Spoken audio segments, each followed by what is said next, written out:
It is great once again to have you to look at this video. In this video episode, I'm going to take time to explain to you a practical example of applying decision controls in a given case. Okay, so um, we're looking at this particular case given us here, labeled as question number 3, body mass index. When we have been able to understand the question in full, we will know how to really apply this and then how to work it out easily in Java. Right? So in my own approach, anytime I have a question given me that I would have to solve, I have I've outlined three processes that I follow. One, to first identify what the output of the application is supposed to be. When I know the output, now I look for the inputs,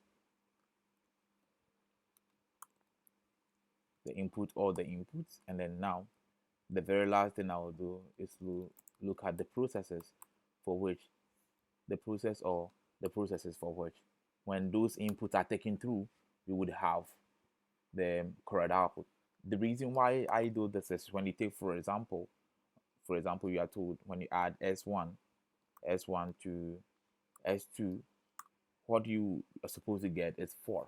Okay, so when you know the output is 4, you are working towards getting the value 4, and you know it's an addition. All right, so you ask yourself the question, in this case, your output is what? The first thing you're looking for, your output is what? Is 4. All right, so since you know the output is 4, the next thing you do is to get the input. How do I get the input? I should add two values together and I will get 4. All right, so quickly, it comes to mind that S1 can be 0 and then S2 can be 4. 0 plus 4 is 4. Can you have another guess? When you take 1 and then 3, that would also give you 4. You can have 0.5 and 3.5. That will also still give you what? 4.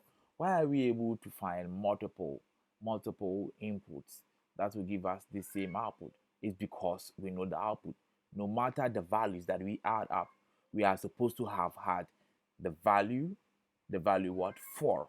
When you know the output, it makes it so much easy for you to write your code.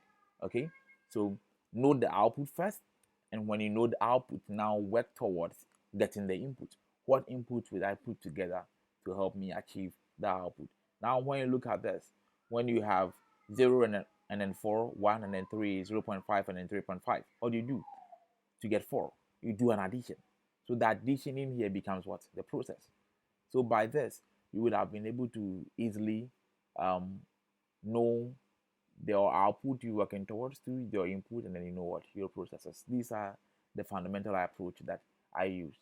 If you got it well, you can begin to also practice that for each case of a programmable question that you are given. Look for what the output is supposed to be first, and then you move on to the input and then the processes. So we are going to apply the same concept. We are going to apply the same concept for this given question. So quickly, I'll read through the question with you, and then we'll come back to these three outlines: identifying the output, the input, and then the processes. All right. So the question: write a program that calculates and then displays a person's body mass index. The BMI is often used to determine whether a person with a sedentary lifestyle is overweight or underweight for his or her height. A person's BMI is calculated with the following formula. BMI is equal to weight times 703 divided by height raised to the power 2, where weight is measured in pounds and height is measured in inches.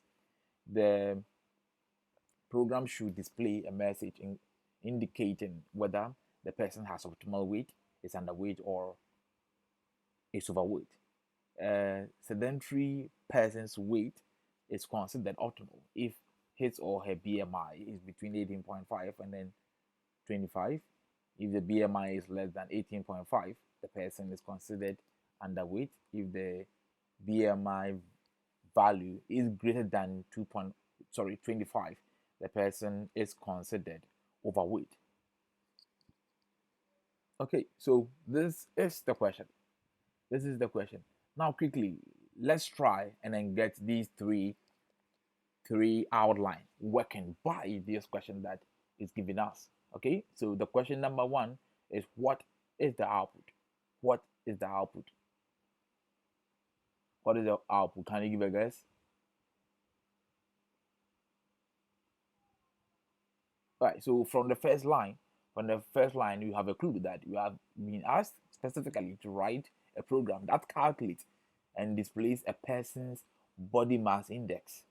Okay, so that gives a clear clue that the output we are working towards to is what? The getting the BMI. We calculate and then we display the BMI. Now let's look at the input. What do we need to put together to be able to get the BMI? Now, from the expression given here, you have been told that BMI is equal to the weight times 703 divided by what? The height squared. All right, so here clearly it is telling us that we have two inputs. One is the weight, the other is the height. Is 703 an input? No, it is not an input because the user will not need to enter this constant value. The developer will need to put this as part of the expression to be able to calculate for the BMI. Okay.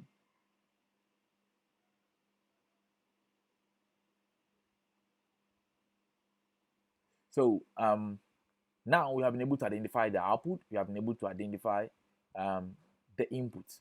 What are the processes? What are the processes? Okay, so looking at the processes, from the expression also, we can tell that the process stated clearly by the expression that when we take the weight, and then we multiply that by 703, sorry, 703, not 704, 703 divided by twice the height.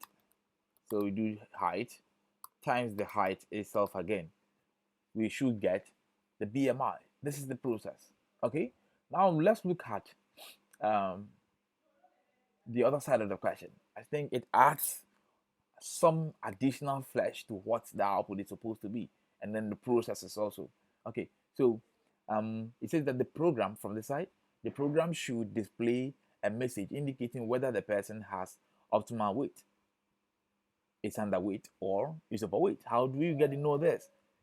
Okay, so over here we get another clue that apart from indicating or displaying the BMI, we will need to give an output, whether an additional information, whether it is the person is overweight, underweight, or the weight is what? Optimal. How do we know this? We will know this with an additional twig on the processes. Okay, so let's find out from here. This is where the if conditions come to play. We have been told that a sedentary person's weight is considered optimal if his or her BMI is between what? Is between 18.5 and then 25. Okay, so now to tell that the weight is optimal, the BMI must be greater than or equal to 18.5. And the same time, the BMI must be less than or equal to what? 25. When we write in this, we are able to get the range of values that will fall between 18.5 and then what? 25. So we will need to be able to write an expression which will help us to check if the BMI, after it has been calculated, it is equal to 18.5 or greater than 18.5, and at the same time it is less than or equal to what? 25. Okay, then we will say it is optimal. Is there any additional information to this? All right, so let's look at the other side. It asks on again that if the BMI is less than 18.5, then the person's weight is considered to be what? Underweight. So we will need to check for underweight.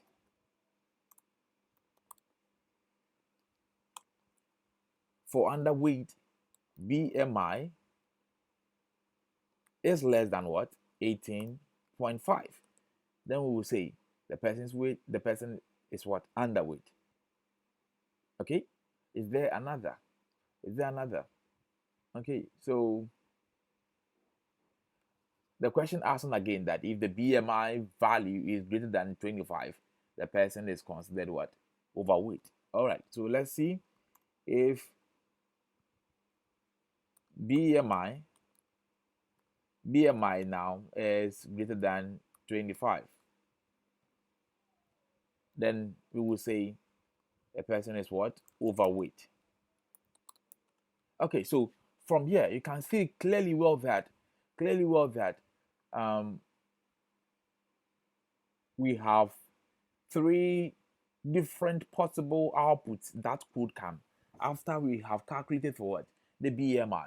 So when the BMI value is greater than or equal to 18.5 and it is less than or equal to 25, then we want to say the person's weight is what? Optimal. Otherwise, if the BMI is less than 18.5, then we say it is underweight. If it is greater than 25, we say it is overweight. So we can see we would either print optimal, underweight, or overweight based on these three conditions given here. There are three conditions given. When one of them is true, one of them is executed. You cannot have that in one case, two of these instances would be what? Would be true. This is where we practically apply the if or the decision control in there. Stay on again and then watch how we would solve this question practically in Java. So in this video, what we have learned to do is to identify the output, we have identified the input, and we have identified the processes. In the next video, we will learn how to code this directly in Java. Stay on.